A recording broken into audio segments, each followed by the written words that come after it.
Shop the Sherwin-Williams Super Sale and get 40% off paints and stains August 8th through the 14th. With prices starting at $29.39, it's the perfect time to transform your space with color. Whether you're looking to revamp your interior or exterior, we have you covered with bold hues, soothing neutrals, and everything in between. Visit your neighborhood Sherwin-Williams store or shop the sale online. Delivery available on qualifying orders. Click the banner to learn more. Retail sales only. Some exclusions apply. See store for details. Life is a workout, and Smoothie King is here to help you power through. Whether you're grinding out bicep curls or muscling the couch across the living room, crushing morning miles, or sprinting through back-to-back meetings, Smoothie King has fuel to help you maximize your workouts, own your recovery, and elevate your game. Give your body the energy, protein, and power it needs with a lineup of delicious smoothies made to help you conquer your goals. Only at Smoothie King.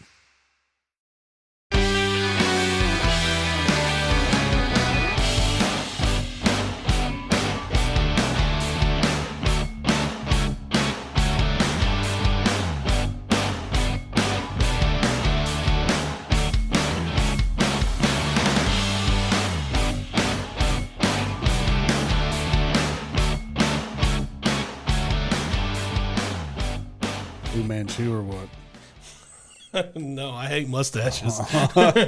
They make me feel weird. Hello, everyone. Welcome to Bumper Sticker Wisdom. I'm Jason. I'm John. I'm Aiden.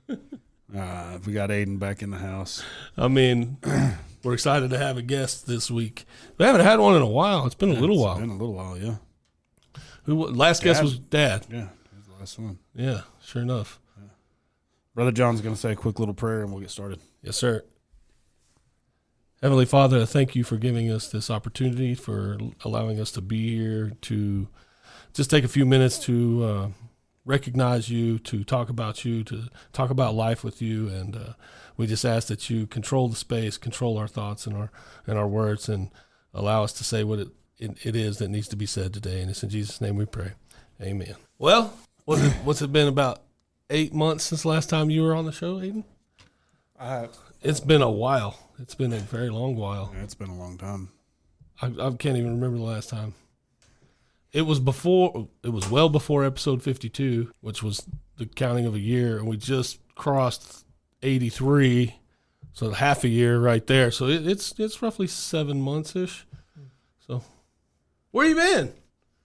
How you been? The world wants to know how you been. Living and growing up. Getting older, yeah. That's all of us. How old are you now? 25, about to be 26. Damn. Yeah. I don't want to go back there because I did a lot of stupid stuff. Yeah. If I knew what I know now. That could change a whole lot, too. Single young man, I don't do nothing. We had the good times back in the 90s and early 2000s. Brother Jason just got back from a trip, so he's a little tired. Yeah. Yeah. I can't call it a cannonball run. You were there for a few days. Yeah. I was there for 5 days, 4 nights. That's a long time to be in Vegas, man. Yeah. Yeah, it's a very, very long time. Like I said, I think I drank enough to sink the Titanic. Yeah. It's pretty brutal. I imagine. I'm sure you didn't feel too good, especially after the fact, like as you're going away from that and like getting back to normal, you're just like, your whole mind and body hasn't reset yet. Coming home yesterday was like, holy crap. Yeah. What time did y'all leave yesterday? We left the hotel at like 5 o'clock in the morning. In the morning? Yeah. And then our flight was at 8, which I'm glad we did when we, got there when we did, because, dude, the line was freaking forever long. Really? Dude, it was that early in the morning? Dude. To go out to Amarillo? Was it a direct flight? Yeah. Yep. That many people leaving Vegas to go to Amarillo, huh? No, it's just the there was the TSA check. The TSA, man, everything was just insane. That stuff can be crazy. I was just done. I was over it. I don't know if I would ever we did international travel one time. Malta, huh? Yeah, Malta. Ton of fun. Being on an airplane for 14 hours. I'm not like scared of flying, but I'm a little uneasy, especially up there that long. You know what I mean? And look, I know all the statistics and all that kind of stuff. It's really not very common that planes come down, but the longer you're up there, the more you're like, Yeah. anything can happen. The higher probability. yeah, that's how it feels. You know what I mean? But it is the best way to travel. That's for sure. Yeah. Do you remember what all you flew over going to Malta? So we flew from here to Denver, and then we stayed in Denver for quite a while it was like a 6-hour layover before we got on the plane on the Lufthansa flight. I say Lufthansa. Anybody ever watch Goodfellas? Joseph would understand. Okay, so the Lufthansa heist, the biggest heist in history up to that point, was a Lufthansa plane where the mob basically robbed this plane. It was like $3 million or whatever. It was a big amount of money, and they did it without a shot being fired, no guns. So anyway, you'd have to go watch Goodfellas. It's a great watch anyway. But Is it true, or is it just yeah, it's true. That is absolutely true. It is a fact. But anyway, the plane is the size of a hotel. I mean, it was crazy. I don't have the pictures anymore. They're lost somewhere in digital space, cyberspace. The plane we got on looked like a freaking Hot Wheel from here to Denver. Yeah. And then the plane we got on to go to Germany, we flew from here to Frankfurt, Germany, was 100 times the size it looked like to me. I mean, the thing that comes out to the plane, yeah, the little tunnel or whatever. Yeah. On the plane we left here on to go to Denver, it was like folded over to the door. Yeah. The one we left to go to Germany on, it was like up to the door.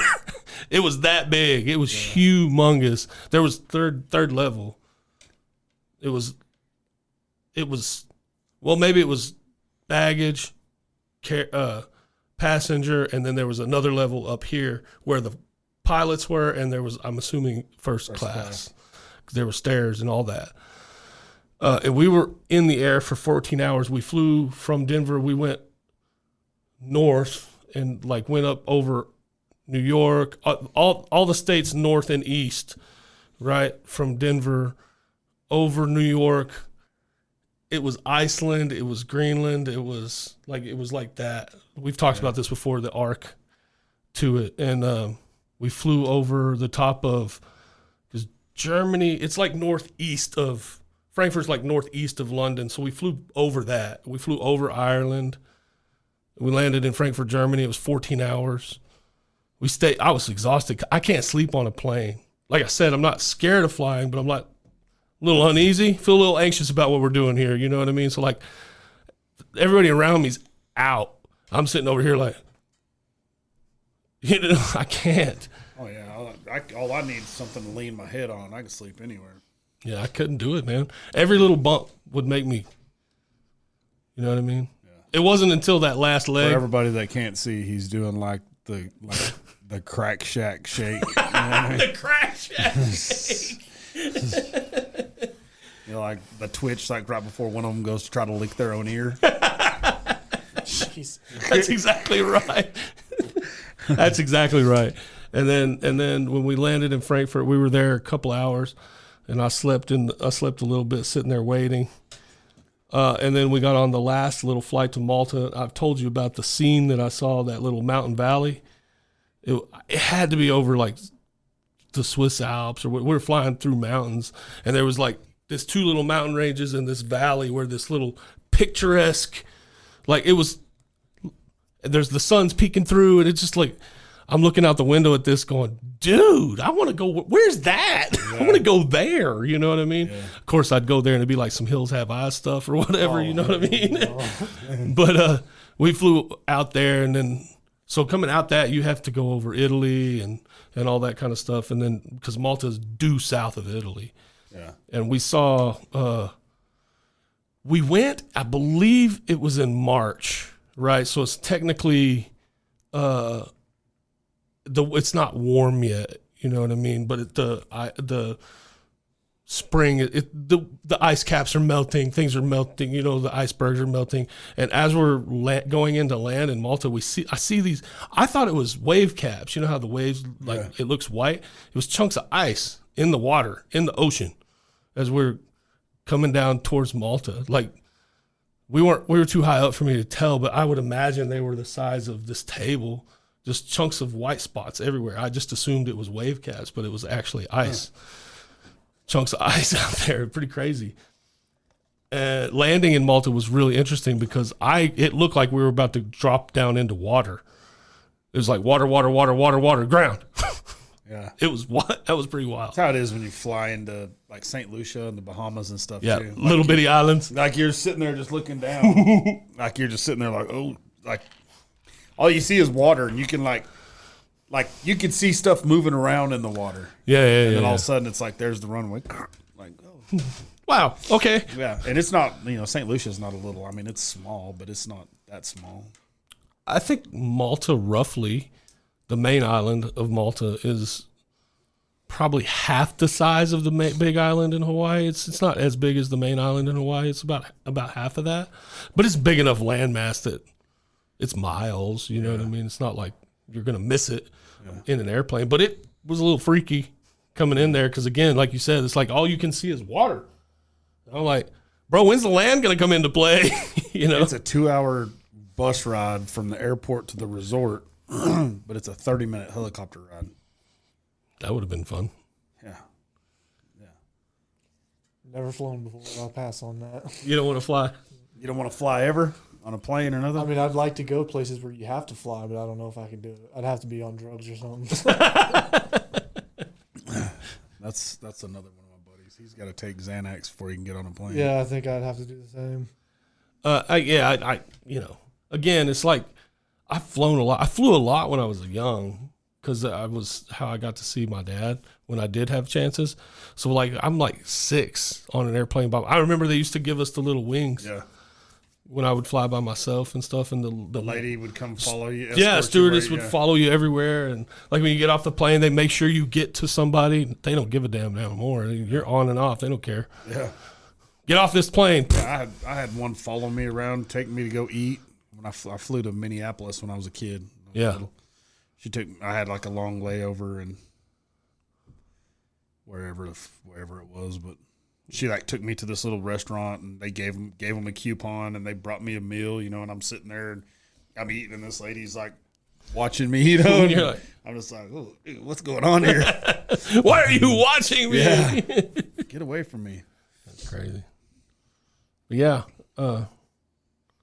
that's a long time to fly. It's a long time to be in the air. 14 hours. We just had a group that went to Jordan, and they were talking about it's like 18 hours. From church? Yeah. There was the guy I play guitar with. It's a scary place to go right now. Everything was peaceful. You couldn't make me go over there right now. No? Snowball's chance, dude. I'd do it. You do have to be caught. The way they explained it to us is like it is basically Muslim, but they're friendly to Americans and they're friendly to Christians. But you got to be careful. Like you can't. There's certain places you can't just go and be preaching the gospel, right? You can do things though, and they had things set up. There's people there that are coordinating things, and they would go into people's homes and basically they're there to teach them how to like have a study and have a group to study and like what to do and that kind of stuff, and really just to form relationships with people, man. That's really all it's about. And it was a group of 6 or 7 adults and at least one kid who was 11 or 12, like he's junior high-ish age, which he's the son of the woman that leads the missions part of our church. And that was the first time they were able to take him. They felt like he was old enough to go. And he got to help entertain the kids and teach with the kids and talk to the kids and stuff like that. So pretty cool. It's cool to hear the stories, the life change. And I can only imagine regardless, besides the life change that happens to the people that they interact with, the life change that happens to you, doing something like that. Now, it's a risk. Going to anywhere in the Middle East right now as a They like to cut people's heads off. white boy. I was like, being white would be a bigger problem there. Yeah. So, anyway. He said they like to cut people's heads off. I do, man. Them dudes are crazy. The extremes ones, yeah, for sure. Yeah, and then you can watch her body sitting over there twitching. I mean, I'm not really afraid to have my head cut off, but I don't want to watch myself dying. Like, look at the hole where my neck used to be, Right. You pulled this up for a reason. Well, it's something that came up on Saturday or Sunday, and it just was something I was thinking about. I don't even really know why. There's this thing that happens in Acts chapter 16 where Paul and another disciple. Life is a workout, and Smoothie King is here to help you power through. Whether you're grinding out bicep curls or muscling the couch across the living room, crushing morning miles, or sprinting through back-to-back meetings, Smoothie King has fuel to help you maximize your workouts, own your recovery, and elevate your game. Give your body the energy, protein, and power it needs with a lineup of delicious smoothies made to help you conquer your goals. Only at Smoothie King. Silas, they cast a demon out of somebody and then they get thrown in prison because they're preaching the gospel. And while they're in, this is 2 times I know of that are recorded in the Bible where something crazy happens while they're in prison. Peter was another one where they're in prison and like all of a sudden something like an earthquake comes, or it's actually an angel who comes. It basically sets them free, like looses the chains, opens the doors, just walk on out. And I was thinking about it and I thought it was Peter, but it wasn't Peter. But in Paul's case, something happens like that. They're in prison, and whoever the king was, I don't remember. I could read through it, but it's not necessary. Has the guards like make sure they don't get loose, and same thing happens. Something crazy happens. Chains are loose. Doors are just wide open. All the prisoners, not just Paul and Silas, all the prisoners could just be set free. And the guard is like, he's going to kill himself. Basically, he's like, I know what's about to happen to me. And I thought it was very interesting because they didn't leave. They stayed in the prison instead of leaving. And so I started working through this in my mind. So what happened in the story was instead of leaving, they stayed in the prison, and they see and know that he's about to put a knife to his own neck. He's about to cut his own head off. He's going to kill himself. And they're like, hey, stop. We're here. We didn't even leave. We're here. Doors are open, but we're here. And after that, the jailer goes to him and is like, wants to know about this good news. Yeah. And they preach, and him and his family are baptized, and that whole thing happens. And I was thinking about the prison and why they didn't just leave. You know what I mean? Because ultimately their life was in danger being in that prison. And I was thinking about in our lives, like not a literal prison, but how we like are in chains of our own. And like the stuff that we're doing, our lives are in jeopardy and we're still like hanging out there.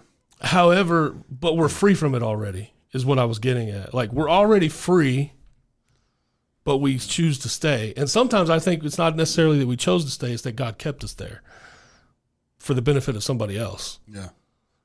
Does that make sense when I'm talking? I don't know. It just was something that I was thinking about over the weekend, and I was like, me, if I'm Paul in that situation, like, your life's in danger. Period. Like, heads are going to come off, right? Yeah. And God has set you free and given you the ability to just walk away from everything. Yeah. That's not my problem. Or it seems like he kind of gave them a choice. They can choose to save themselves or save this dude from killing himself. Right. And ultimately made him a believer. So. And not only that, saved that man's entire family. Yeah. And so what I was thinking is, they probably would have Sounds killed like a test. his entire family. They'd probably have killed everybody that he yeah. was close to. So what I was thinking was that, and I was like, man, that'll preach. And I was thinking that, sometimes God sets us free from things, but allows us to stay in the prison. Not just for our benefit, but for the benefit of others. Yeah. We're actually, and look, that can mean a lot of different things to a lot of different people. Don't let me start saying stupid stuff, but it's like somebody who struggled with alcoholism gets set free from the alcoholism, but continues to hang out at the bar. Yeah. They're not participating in the alcoholism or in the thing that sets them, that they're chained to, but because they're set free from it, but they're still there. Does that make sense? And there's a purpose behind being there. And some people will just examine the fact that they're there and judge them for that. Does that make sense? Like, I don't know. Jesus got judged for being in Matthew's house, the disciple Matthew, the apostle Matthew, because why? Tax collector. Yeah. You know what I'm saying? It just, I don't know. It was something that came into my mind, and I thought it was interesting what I was thinking about. I didn't know if it would be something worth talking about for sure, because I don't know what anybody else thinks. You know what I mean? Yeah. I'm not going to use my analogy. It's a little. Is it too harsh? It's pretty harsh.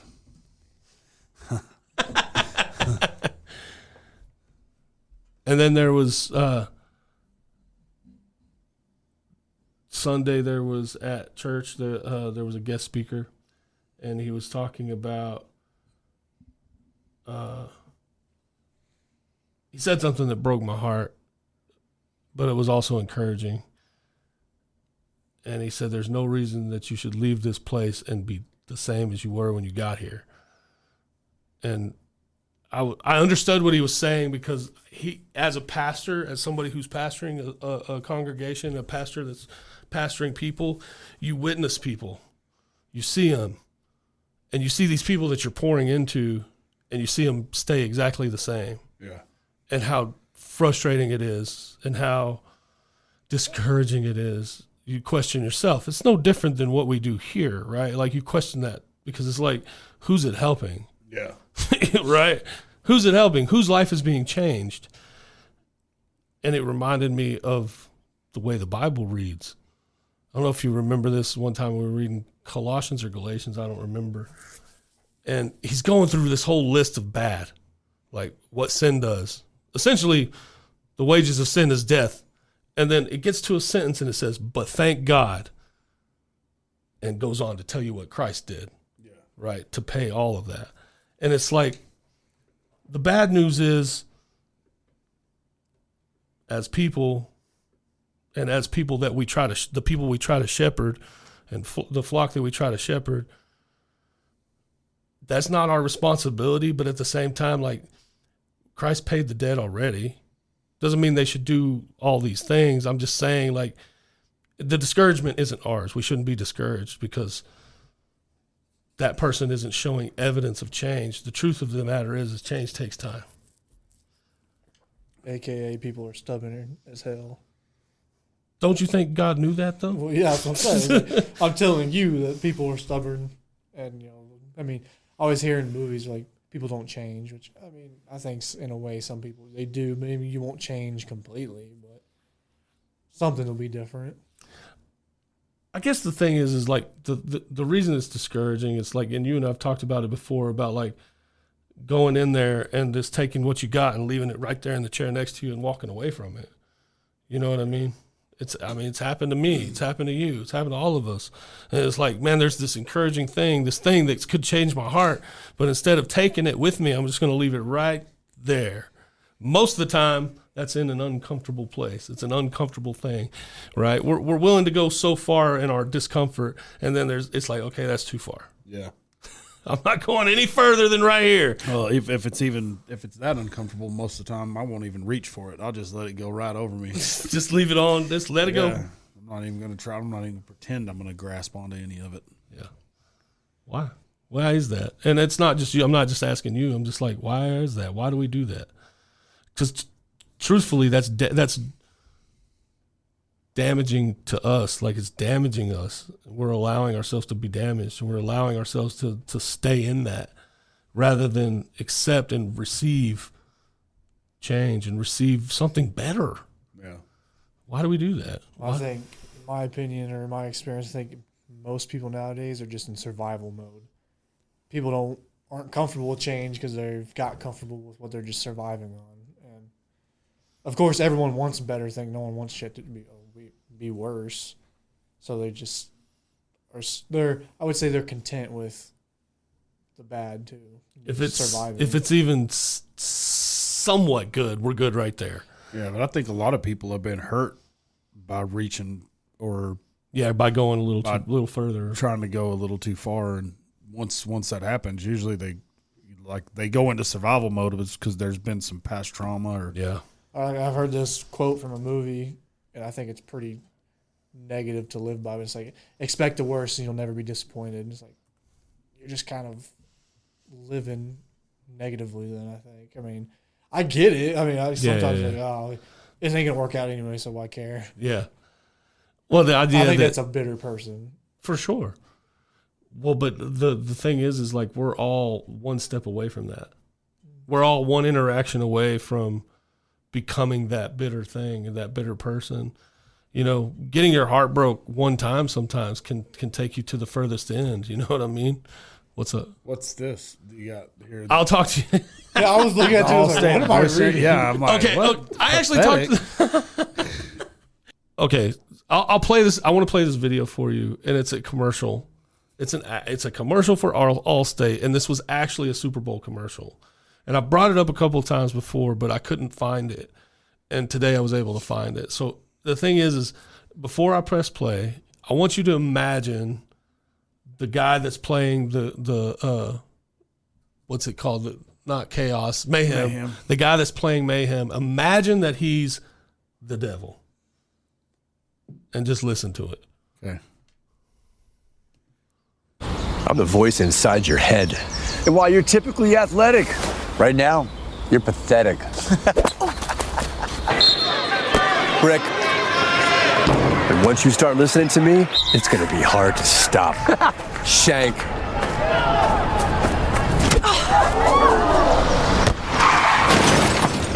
And if you don't have the right auto coverage, the cost of this could hit you out of nowhere.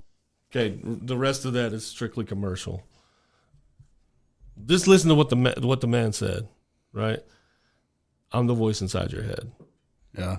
And if you start listening to me, it's going to be hard to stop. Even the way he was like creeping over his shoulder. Shank. Yeah. I was like, Brick. Yeah. And look, this is sports related and all that. It was a Super Bowl commercial, so obviously they're going to have that. It reminded me that, like, look, we are not fighting flesh and blood. We're not fighting each other. We're not fighting people at all. We're literally fighting a voice inside of our head. And I truly believe that the enemy is that voice. I truly believe that he's the one that's saying all those things. And he's taking every single thing that we're uncomfortable with, every single thing that we have doubt about in ourselves, every little thing, and he's using it as steroids for his cause. Let me ask this. Do you think all of it is him? Do you think any of it is not just us? I'm just curious what you think. Yes, but it's all been motivated by him. It started with an ember. Started with a splinter, right? Shank. Right? Yeah. It started with you're going to blow it. You suck. You're ugly. You got a little wiener. Oh, God. We all hate that. Of course, I got to be the dude. That's all right. Hey, but that's a reality for men, though. There's no doubt about that. Men think like that. Have you ever experienced like where you're so concerned about messing something up and you're trying so hard not to mess it up, and you mess it up? Yep. Same concept. Yeah. It's like I've told you that with sparring. It's like sparring sometimes will be harder than our like actual matches, because I've done a couple like where we're actually trying to knock each other out, and I'm so anxious and so much adrenaline performance is terrible. But then you get in sparring and it's even harder and look great because you're not looking at it that way. Not to mention not everyone's watching you. Yeah. But yeah, you're trying so hard not to look like an idiot or look like a loser. Having eyes on you. Yeah. Well, but see, the thing that I think creates and causes our doubts and amplifies our doubts is the enemy. I think we naturally have doubt because we have sinful nature, right? Because of we've proven over and over again that we can't get it right, right? The law proved it. But at the same time, we have been equipped to conquer the enemy, right? But we allow him to motivate those thoughts. We take the little things, the little darts that he throws, and we make them much bigger. Does that make sense? So we both play a role. Right. But I think the enemy definitely is the motivator behind all of that. And the reason that it come up is because, look, man, we're at war. We need to accept that fact. You know, actually, you said that. You know, like, let's say a negative situation, you let one little thing get in your head, and then suddenly every thought for the next hour and a half is deeply all the evil. worst. And dark. Yeah. I don't know where it's at, or I don't remember where it's at, but I know there's some sort of scripture where Jesus says something about grasping the evil thoughts. Because it's kind of the same concept. Because once you let one of them in and you let it keep going, you don't stop it. Because I think we all know there's a moment where you're like, okay, I can stop these thoughts, but you choose not to. You're like, I'm screw it, I'm bitter, and then just make it 10 times worse. Or like it hasn't happened, but you're like, oh, this could be happening, and then like you watch the movie in your head. You think it into existence, and then you're like pissed off at somebody because you think, oh, you dirty mother. You don't mean and they didn't even do it, and they're like, what'd I do? Me and Joseph talked about that the other day. We were in his car for like an hour talking about this. Like, you ever just sit there and you like suddenly zone out and you're creating this whole scenario that didn't even happen, never even existed, and then now you're pissed off at that person or whatever the situation is. Yeah, or you got an attitude about it. But that also boils down to you can't spend time alone in your own head. Like you got to find somewhere to take that energy, because if you just sit alone in your own head, especially for men, I mean, it's even worse. Yeah. It gets dark pretty quick. Oh yeah, dude, it's so easy. You can definitely tell when I've been by myself too long. Right. I'm like, it's like that comedian. I don't know. He's this big old black dude. He's like, he says something about men. We like to be alone, but not by ourselves. Just stay over there. Just be quiet over there. You're supposed to be here, It's but not like here. Leave me alone. Is like the equalizer. It's the calm. But when I'm alone, it's just either ringing in your ears. That's when I'm like, oh god. Yeah. I hear you. Well, and that's classic overthinking, right? Like we all do it. We're all guilty. Listen, 3 men just had one split-second conversation and all had the same response, which means in my mind, that's 1,000%, 100% of men have the same issue with that. Yeah. Like we doubt our value. We doubt our presence. We doubt our strength. We doubt our ability. We doubt, you know what I mean? And so every single little thing that we doubt, who do you think is going to use that against you? It's not you. Do you really want to damage you? sometimes I think people do, because it's comfort. You find comfort in that area. Like you're comfortable living there. It's comfort. Yeah. So it goes the same for people that don't do better for themselves. Let's, like some people that just, like, they live in the ghetto and that's what they know and that's where they're comfortable. They don't want to do nothing to better themselves. They don't want to go get a good job. They don't want to go. I'm not saying they can't. They just don't even want to. They don't or want you to get try it in to. your head that you can't do anything to change it. Yeah, it's all been here since my dad's dad. I'm staying here. I'm raising my kids here, whatever. And it's like, yeah, but why? Listen, Joe, you don't have to raise them in a trailer park. You don't have to. And nothing against trailer parks. I'm just saying, sometimes things are less fortunate for people, but sometimes it can be helped. And look, everybody ain't going to be rich. Everybody ain't going to be. It's not going to happen. No. But you can still do better for your circumstances by what you have right now. Yeah. Some of it's choice, some of it's not. Right? Like some of it's circumstance. Right? We know that. If you're raised by crack dealers, probably gonna be stands to reason you're probably going to end up being a crack dealer too. But you don't have to. Yeah. At some point, you have a choice, right? It's not required. remember me telling you about some of these cults I was watching these videos about? Yeah. Well, I got thinking when you said that, like, imagine like the cartel. You know, there are people that are born into that. Oh yeah, them dudes don't have a choice. Yes, what I'm saying. I guess that You is a little bit don't- different. Good With point. cults, you know, like some of these people, they grow up in the cult, so their mind, that's all they know. So like the idea of anything else is not a. It does not compute. Yeah, there's nothing that they ever think about. But That's a good point. That is. so I think in a certain circumstance, yeah, you have no clue. On some level, that's true. That's why cults also don't let you experience the outside world. They only want you to know, or whoever the leader is, usually some crazy dude, but David Koresh. some crazy perverted dude.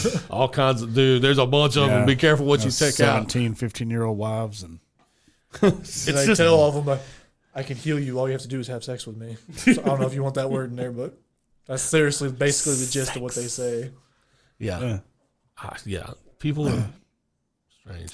What kind of influencer do you have to be to convince 200 random MFers to live with you in this compound and let you molest their kids and do all this that's stuff? What the point I brought up to you is like, I can understand how a kid can fall for it, or if they were born around. Yeah, that but person. the parent, they're But I've seen a full-grown adult woman that left her husband to join a cult because the dude had her convinced he was an angel.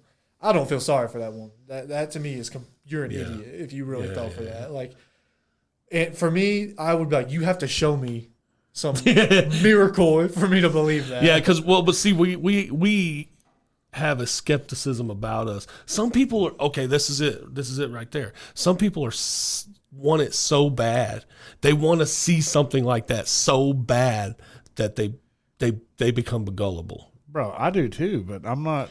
But you ain't convincing me. Let me diddle you and I'll heal you. Yeah. Excuse me, that's not the F word. My bad. You're all right. But Let me Say it diddle you again. and I'll heal you. seriously, like that's what they. Watch like, out. We got the obviously they diddler in word the it a little room. We got it. P. Diddler. But like, I mean, think about Hitler. How did he do that? Yeah. By having a silver tongue. On top of the fear of death, but like these cults, I don't understand how you fall for that. A full-grown adult, I don't know. The state of the world LSD is, too, I guess. I've heard lots of them use drugs, and that's how they end up. generally believing all speaking. Well, look, I guess, but again, though, you and we have a natural questioning in our mind. Like, okay, well, show me more. Yeah. I need to. You're gonna have to give me something a little better than just saying it. Some people out there just gullible, I guess. Just Some people just go for it, right? And I think that it's like, I don't know. It's at the risk of sounding rude. It's just simple-mindedness, man. They don't think of anything more complex than just what it is right in front of them. You know what I mean? And like, I don't know. I have an analytical mind. I think of things deeper than just what I see. yeah. You know what I mean? It's like we talk about, okay, let's talk about love, right? I can say I love you. That'll work for a little while. Is it At overused some word? point, you're going to go, you haven't proved it one time by your actions, right? Saying it isn't enough. It's what you show, Yeah. right? And so like, same thing here. You're going to, at some point, I'm going to go, well, I kind of bought it at first, but now I'm starting to wonder, like, what else you got? Yeah. You know, same idea. Actually, you say that when you told me or asked me to come, you said bring something to talk about, and that kind of, it's not necessarily anymore that I question whether or not there's God. Mm-hmm. I believe there's a higher power for sure, but it's you ever find yourself where you're like, I wouldn't say bitter, but sometimes you're like, I guess, yeah, you do question it, but it's more of you have kind of hateful arguments back and forth with it. I find myself when I'm really pissed off, like, I'm like belittling God in a way, like, you know what you did, something like that. Not necessarily those words exactly, but yeah. Do you find that to be wrong? Or like, I guess, yeah, you shouldn't do it. It's the same with like, you shouldn't do it about your parents behind their back or something unless they're like evil, but I find myself doing that a lot where like I'm having a deep argument where like clearly I believe in God because I'm arguing with it in my head or out loud. You can't argue with something that's not there. It's like, yeah, I'm not really getting an answer back, but I'm You may be. but it's like I'm arguing with a shadow in a sense, you know what I mean? But I'm talking as if they're listening, you know. So do you think that's wrong, or like? Are you sharing those arguments with someone else? No, it's just me. It's just you and him. Yeah. I can't tell you the number of. Well, it's like, I think intense. if you say you've never done it, you're a liar. But like, I'm not saying like the F word, like I hate you. I'm not saying things like that, but I'm sharing how angry I am. Yeah, I just want to know. Okay, dude, go read Job. That was where my mind went, but Yeah. he had more of a poetic way of saying things. I'm more. You don't possess that. Yeah, it's right? like I'm more of a just It's a. not your highest attribute. No. We still talk like, you know. I'm like, man, you wonder why I do this and this. Yeah, it's because of this. You did this to me. I don't think God's afraid of your questions. I don't think God's afraid of you being upset and like not understanding. Scripture literally says you're not gonna. Like, my thoughts are not your thoughts. God says that. My thoughts are not your thoughts. My ways are not your ways. It's like I don't believe God can be offended. It's hard In order for you to offend him, you'd have to be like shocking to him. Yeah, And he's that's like, why it's like I don't even think you could really hurt him. Like his feelings are like break his heart because apparently he knows everything. But, it's like he can't be disappointed in you because he already knows. Like, and you know, that's somewhere my mind has gone. It's like, did he know the devil was going to do what he did before he was the devil, so to speak? Sure. You know, I wonder if he was shocked by that. I think that one he was, because that's the one unforgivable. Like, I think that it's one of those situations we've kind of talked about it before. It's like you just know, you don't know it because it hasn't happened, but you just know, right? I think it was kind of one of those situations. I'm sure there were signs, right? Like God saw something coming, He knew it was coming. Also tweaks my mind, Or it was part of the plan from the beginning. Yeah, you think about like the whole Adam and Eve thing with the apple. Clearly, the devil was there. Obviously, that's after he fell, correct? Right. So, I think I've talked about this before. So technically, wouldn't he be the first sinner? He was. That's Philip Anthony baffling, Mitchell too. actually talks about how the first sin was not here. It was wasn't pride, Adam, wasn't it? Yeah, it was pride. Yeah, It's kind of crazy. Rebellion in heaven. That happened before. yeah, Us. he's talking all the other angels into taking his life. We're going to overthrow this dude. And I guess Oh, eventually you're did. not, bro. No, he's still God. You know He what I mean? created you. I mean, Well, okay, you have a father. You always agreed with me. You always agreed with the way I disciplined or why I said you I couldn't don't do think something. I'd say I'd always agreed. Did you ever go? Oh, I can't tell you. I'm never talking to that SOB again. And then 20 minutes later, that was completely not even a thought. You know? Yeah. But I'm just saying, like, it's look, our relationship, he's a father. Our relationship's no different. Father knows best. We just don't believe it. Fair. He that knows being said, best. Take the next step. Do you think you could have the same feelings about your kids if they were like a mass murderer, serial Oof, killer? man, I don't know. That's a Okay, serial take rapist it or something. Yeah, take it a step further. They like imagine I killed Joseph, or he vice versa. It'd probably be more like vice versa, him killing me. I'm just kidding, but something of that nature, or like grandpa.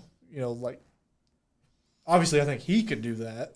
But do you think you personally could just wash over that? You know what I mean?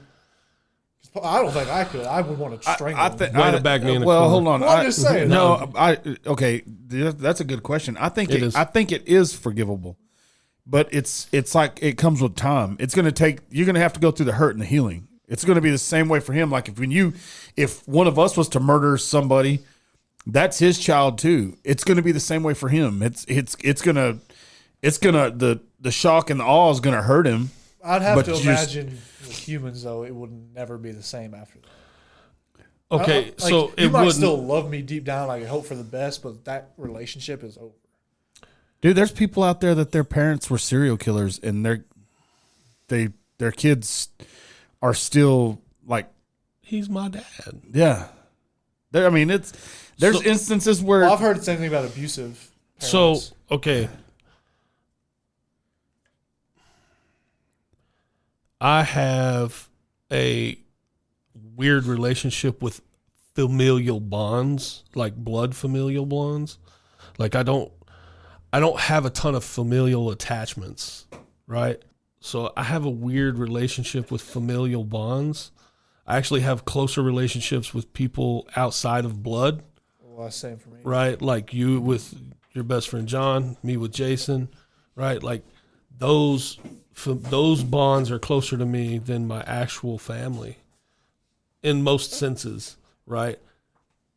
It gets different once we start talking about the family I created with my 3 sons, my wife, her daughters. That's right. So yeah, it gets a little bit wonky there. You said that was a weird word. Sorry. A little weird there. I just don't have those kinds of attachments. If Grandpa hadn't come back into my life when he did, and us have the relationship that we've had the last, it's almost 20 years, I wouldn't have that bond there either. Right? When my mom passed away, we were not close, but it still broke my heart. Right? First of all, she was entirely too young. She was only 56, right? And she was the youngest, and my grandmother, her mom, that was her youngest child, just passed away. That was hard to watch, right? So there's a lot of emotion in the room, but it's just like with you guys, specifically the 3 boys, right? Man, you asked me like, first of all, I have to get over the loss before I can even remotely think about forgiving. Yeah. Like you were talking about. You got to go through the hurt and You got to go through the heartache. sorrow. But if something crazy like that were to happen. It also depends on the circumstance, too. I mean, was it just a sheer act of cold-blooded murder? In this or instance, was we're talking, it cold-blooded, calculated murder. But Yeah. there's like, I'm not going to put names out there, but I know someone that lost basically their child, right, in an accident. In my opinion, the kid that died, okay, he's 18, but it was his own fault. He got hit by a car. But the whole circumstance of why he was where he was, I think you know who I'm talking about. Mm-hmm. That's his fault to me. The kid that hit him, another like 18-year-old, 20-year-old, something like that, he wasn't drinking. He wasn't anything like that. It was a dark road out in the middle of nowhere, and he's in the road, no reflecting kind of clothing, anything, and he got hit by him. And the so-called mother of this child acts like this kid should be put in prison for the rest of his life for that. Yeah. Has no question that the kid, that her son or whatever, not her son, but it's not his fault. Sometimes that's parental arrogance too. I mean, it's, you want to be protective and you want to do those things, but sometimes it takes understanding that your kids aren't perfect. You know what I mean? Right. And like, don't get me wrong, I understand being kind of pissed, obviously being pissed off at the person that did it, but when you get all the factors in there and know how and why it happened, at some point I think you need to wake up and no, he wasn't out drinking, road racing, and doing all this stuff. No, he was and driving down down an innocent bystander, a pitch black road at like midnight, Yeah. and this kid is in the middle of the road, Yeah. and he gets hit. The reason why they say they think he's guilty is because after he hit the kid, he drove home and he said he drove home to go get his cell phone to call the cops, but he came back to the scene. For all I know, maybe he did want to run, and his parents were like, dude, you need to get your ass back there because if you leave, that's game over for you. They let him off, right? And again, if you knew all the circumstances. I understand that's a weird circumstance. I would never have gone back to the scene if I was guilty. I would have never gone. Purpose. Yeah. But if he said. Or even if you were drunk or something like that, it was an accident, but you were clearly under the influence, I would never go back to the scene. No, I'd take my chances. Well, either way, once it gets found out, you're guilty either way. Yeah, I get it. But in this case, the kid was sober. They found nothing. He just. It was this kid's Just a fault. tough And it's circumstance. sad because, he apparently the reason why the kid was out there in the dark was a sad reason. But Yeah. he wasn't intending on dying, I don't think. For sure. But, I don't. And see, that was my question. Is like a circumstance like that.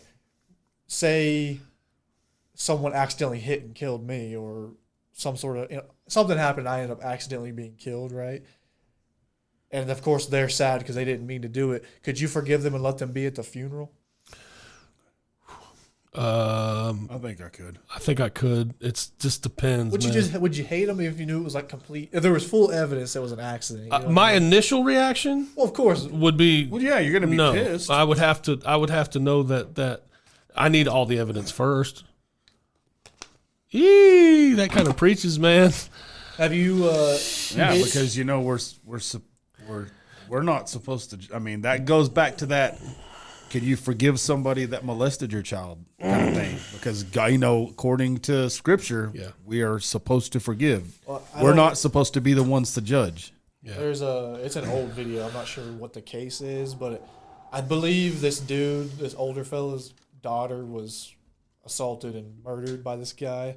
And in the court case, it's like a video. You see him, and all the people of the family get to come up, and of course, I'd say probably about 8 other people came up there and screamed and cried. I and hope told him you about all live the suffering. The father of the girl came up and said, basically preached to him and made him cry because he's like, I don't. Have hate you ever seen the Warwick Dunn video? Yeah, we played that last week. Did we play that? The Warwick Dunn video. When we're done, we'll play that video. I'll give you a quick synopsis.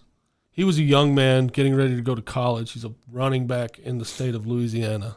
Right, Baton Rouge. Baton Rouge, yeah. And he Very was good. Going to Florida State. Going to Florida State. His mom was a police officer, and she was killed by a gunman. Gunned down. Murdered in cold blood. Right. We'll show you the video later, but years later, after his football career was over, I mean, ultimately, he was borderline Hall of Famer in the NFL in my mind. He was a beast at one back. time. But at one point, he was writing, or he and another person were writing a book. I'm assuming it was like a biography or whatever.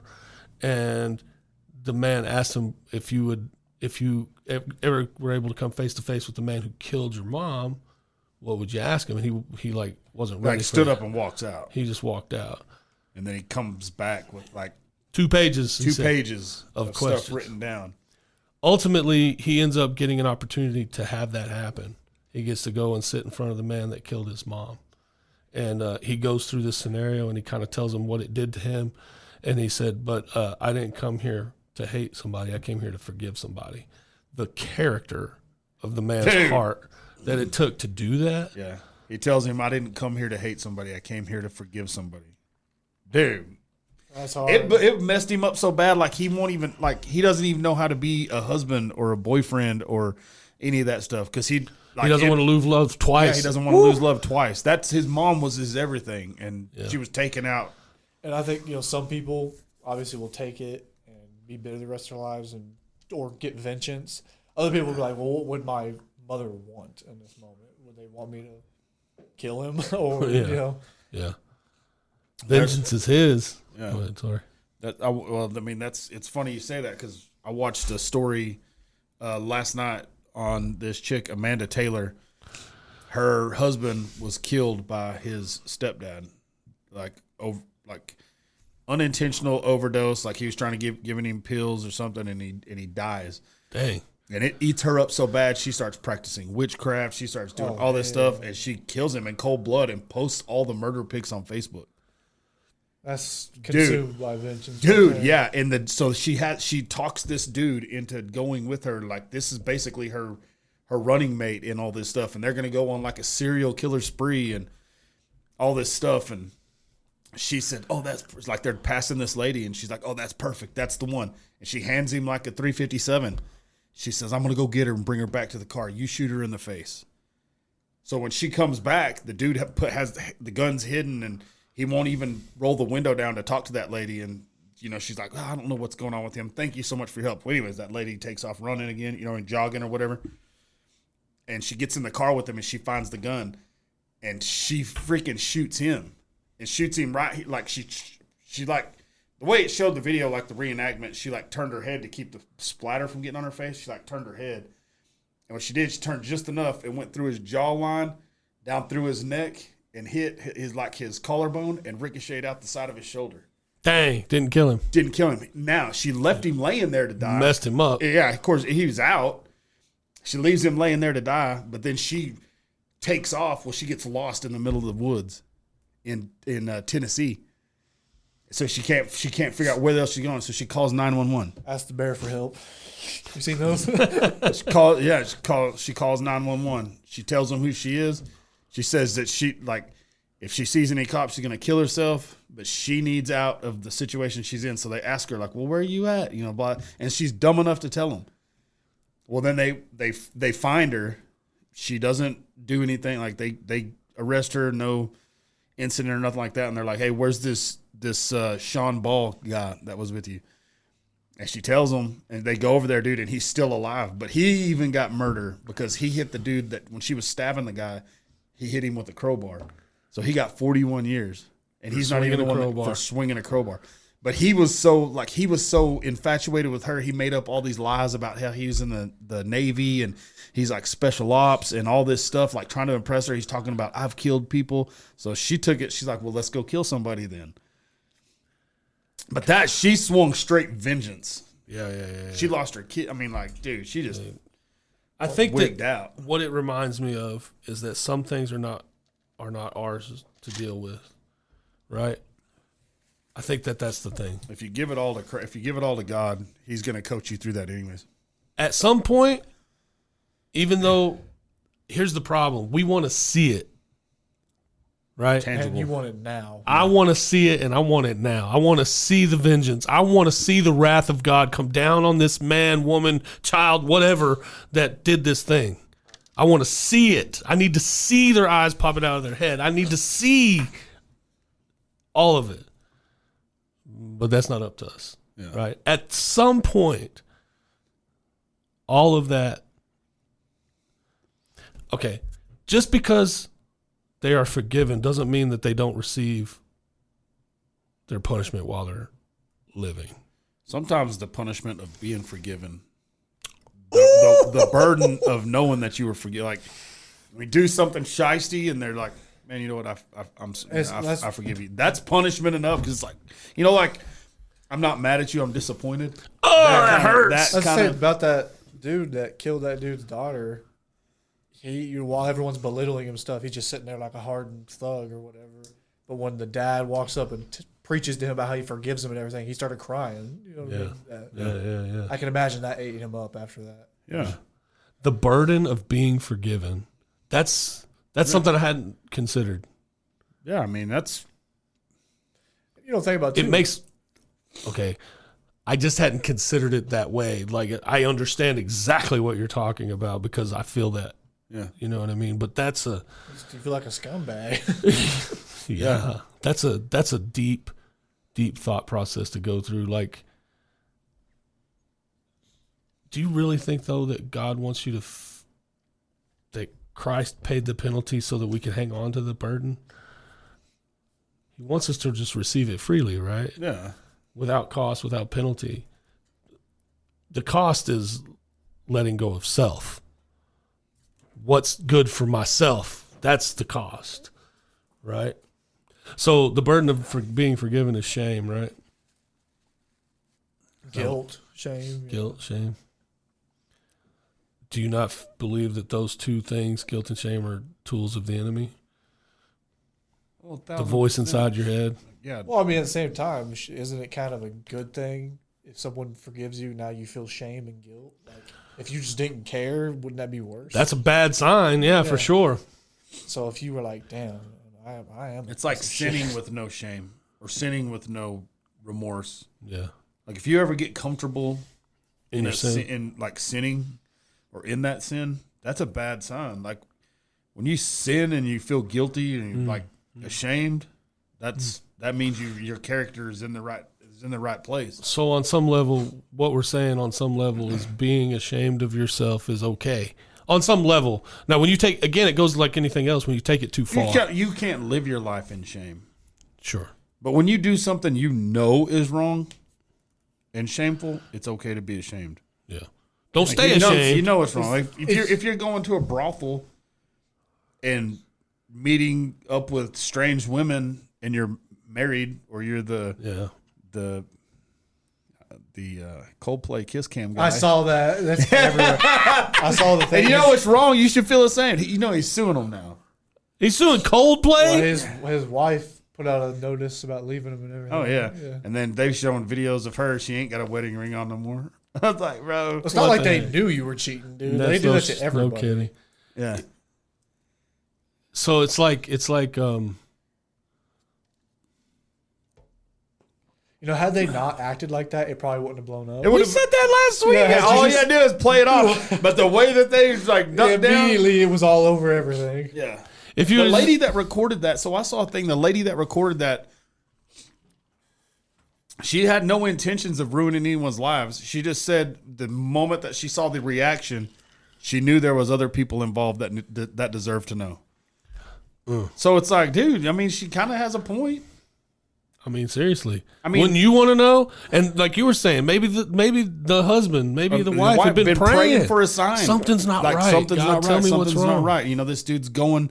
That's one hell of a sign. Yeah, or it could have been the chick's husband praying for a sign because she's going on all these company ventures and doing all this crazy stuff and nothing's coming of it. You know. Yeah. To kind of put a cap on the shame piece of that conversation, and it's kind of it's appropriate because it's something that I've talked a couple times about, like how we're supposed to reflect the character of Christ. Like we can't be Christ, but not our responsibility, but kind of our goal in life is to Christ-like. To be Christ-like and to look like it. Like we're supposed to be evidence of that. So yes, when you're talking about can I forgive, could I? It would be difficult, but I think I could, and it would only be for the purpose of being evidence of Christ and the type of grace that God offers through the blood of Jesus, right? However, feeling shame for things is okay as long as we don't stay in that shame, right? Yeah. But like I've been struggling with this evidence of Christ thing for a while. How long have we talked? I've talked about that. It started with that young man that I work with that came to me and was like, man, I didn't even know you were a follower. Right? That's roughly a year ago. A year later, I'm still getting accused of the same thing. I got told the other day, I'm nice, but I'm not friendly. Isn't that the same kid? Didn't we have him on the show? No, this young man hasn't been on the show. Different kid, different person. Okay. And while you were on vacation in Vegas, I sent you a picture of a fortune cookie. Because I was like, well, damn. Yeah. And I was like, even my Chinese food is trying to tell me something. And it says your attitude is a reflection of your values. And I'm sitting over here trying to live this life, and I'm trying to have a Christ-like demeanor, and I'm totally epically failing at it pretty much daily, right? And it was kind of, I feel shame for that. I feel ashamed of the fact that I'm not, as far as I feel like, and people try to tell me I am on the path, I'm still really, really bad at this. You know what I mean? Yeah. I actually had a young man at work, another young, it had to be at work because I don't interact with people all that much. Another young man at work that was like, man, every time I see you, I think you're mad. So I just try to stay away from you. That scowl. You know, let me tell you this, because, you know, me and John work together, and before I say this, I have not been, bashful about letting him know how of course frustrated. But he's like your brother, right?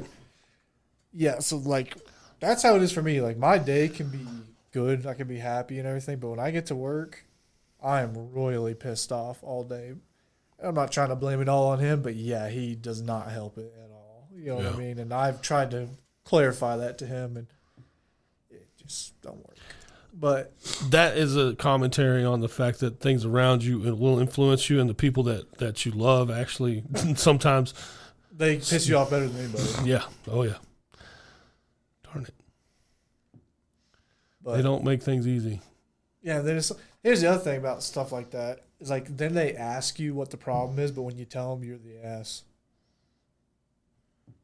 Yeah, that's anybody. And I was like, dude.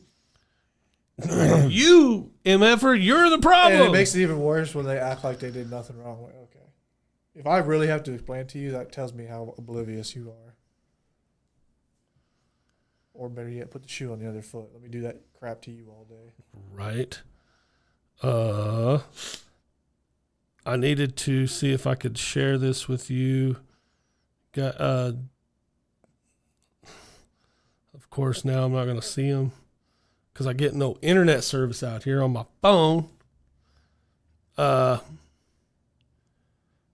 We've got a couple of comments. Mentioned a couple weeks back that I would start sharing these with you, regardless of who they're from. This one is from episode 80.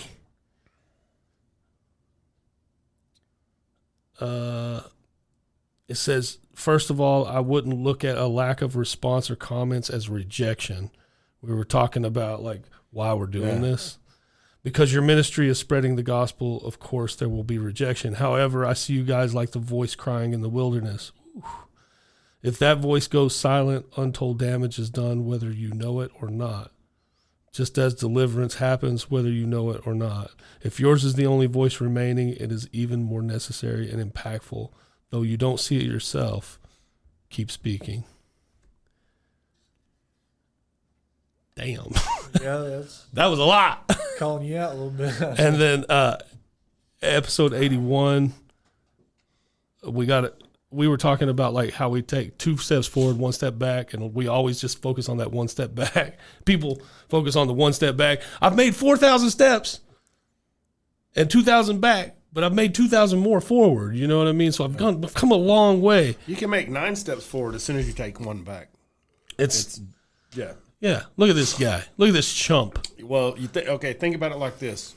If you get an addict, yeah, and he goes 7 years sober, yeah, and one night, in a down moment, he screws up and falls off the wagon. That moment is what everybody remembers. They don't remember the 7 years he was clean. Right. And you can go 7 years after that, and they're still going to remember that one right there. Like, oh, yeah, just think. If you hadn't have fallen off the wagon that one time, it'd be 14 straight years. Yep. It's the same thing. It's the same thing with everything like that. I agree. Secondary comment from episode 81, 2 forward, 1 back. We were talking about the floods that happened in Central Texas. It says it's unfortunate that things like floods and tornadoes are called acts of God when they are really acts of nature. God leaves nature to its own devices as he does all his creation. But to be sure, he will work all things to good as he always does. Lots more to talk about here, but we don't have room. Love you guys. I believe Camp Wisdom has been there for over 100 years. Talking about the Mystic Camp. Yeah. Double check that, though. So... yeah, because this shit happened in like 1987. Yeah. It happened again way before that in the 40s, I believe, so or the 20s. It's been around for a long yeah, time. it's my brother is struggling over here. Struggling to we breathe need to close right her now. out. struggling to breathe right now. Ultimately, I think that what I have, like if I were to give a synopsis of the conversation and like what it did to me today, it would be just keep on, man. Just keep on, because like there's a lot of questions to be had. I don't think that there's anything wrong with having private arguments, quote, quote, with your father. Yeah.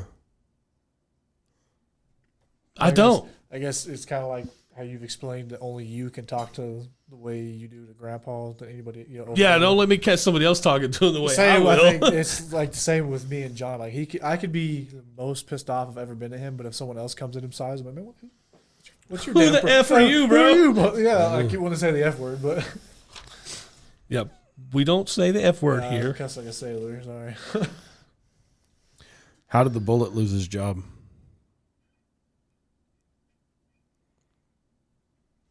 He was fired. Oh, yeah.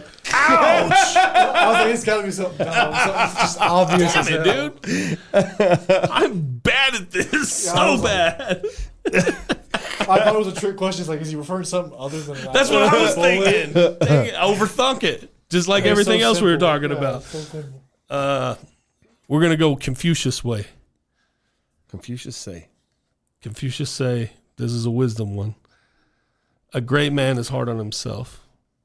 A small man is hard on others. And it just kind of encompassed a lot of what we were kind of So that's talking not about. the same Confucius that says man standing on toilet is high on pot. Same Confucius, baby. Man is hard on himself. And what do you say, hard on others? Small man A is great hard on man others. is hard on himself. A small man is hard on others. Meaning, go ahead. What if he does both of those things? Would that make him a medium man? I'm just saying. I mean, Probably Be like ordering a T-shirt and ordering an extra medium. a medium. Golly.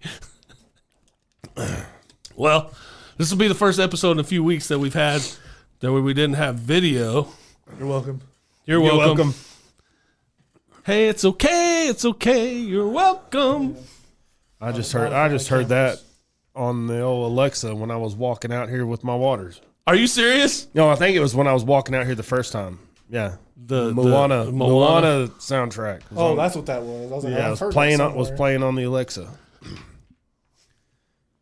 I was like, go through my camera roll. You'll probably not find one selfie. I've never taken. I don't like taking photos. I've taken like progress photos of myself, but not like. I don't prefer photos of myself, but I'll pass on that. you know, the world says they need video, so we do video. Oh, I took a selfie because I chipped my tooth with a beer glass while I was in Vegas. Did you really? You sure did. Yeah, dude. And so the next morning I got up, I forgot about it, and I was like, What I was rubbing my tooth my tongue across You my feel tooth. a rough edge. And I was like, dang. And I turned around and I was like, babe, I think I chipped my tooth last night. And I smiled at her and she goes, you did. You did. It ain't that bad. No, it's not bad that enough. bad. I can't tell. I don't It's know. not that bad, but so I took a selfie and I was looking at it and I was standing in Walgreens like that. And I was like, dude, when it's all blown up, yes. It looks I like a I look like canyon. Lloyd Christmas. But that is a very Dude. small. Lloyd Christmas. He said. Little Lloyd. The Lloyd. Oh man. Aiden, I appreciate you coming back. It was fun. It'll be a different content week this week. That's all right. I've had some thoughts on some other stuff anyway, but Yeah, sorry to cut y'all short, man. I'm struggling to breathe right now. we're actually a little longer than usual, so we're good. Hour 15 right now. So Sweet. sweet. Sweet. For Bumper Sticker Wisdom, I'm John. I mean, I'm Jason. Peace. That's the first time.